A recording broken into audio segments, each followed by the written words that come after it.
اعوذ باللہ من الشیطان الرجیم، بسم اللہ الرحمن الرحیم۔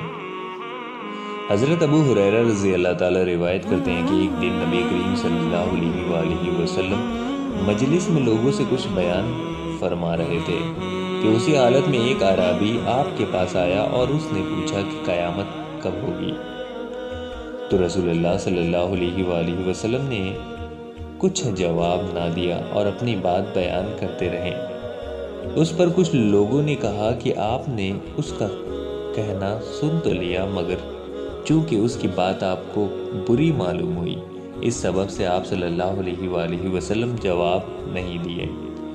اور کچھ لوگوں نے کہا کہ یہ بات نہیں ہے بلکہ آپ نے سنا ہی نہیں، یہاں تک کہ جب آپ اپنی بات ختم کر چکے تو فرمایا کہ کہاں ہے وہ قیامت کا پوچھنے والا؟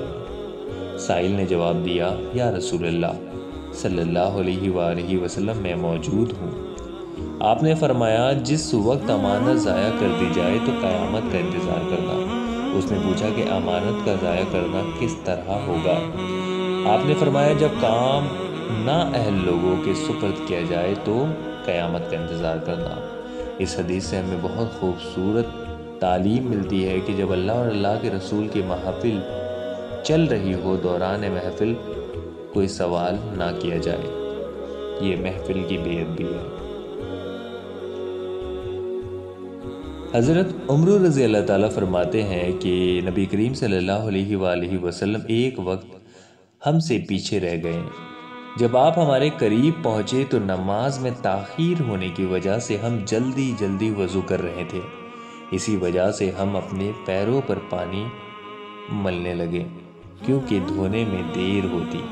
بس آپ نے اپنی بلند آواز سے 2 یا 3 مرتبہ فرمایا کہ پیروں کی ٹخنوں کو آگ کی عذاب ہے، یعنی خرابی ہونے والی ہے پیر کو اچھی طرح نہیں دھونے والوں کو۔ حضرت عمر رضی اللہ تعالیٰ روایت کرتے ہیں کہ ایک مرتبہ رسول اللہ صلی اللہ علیہ وآلہ وسلم نے صحابہ کرام سے مخاطب ہو کر فرمایا، یعنی اس دور میں آپ صلی اللہ علیہ وآلہ وسلم چھوٹی چھوٹی سوال جواب صحابہ کرام سے کیا کرتے تھے۔ آپ نے فرمایا کہ درختوں میں سے ایک درخت ایسا ہے کہ اس کے پتے خزاں کے سبب سے نہیں گرتے، اور وہ مومن کی مثال ہے۔ تو تم مجھ سے بیان کرو کہ وہ کون سا درخت ہے؟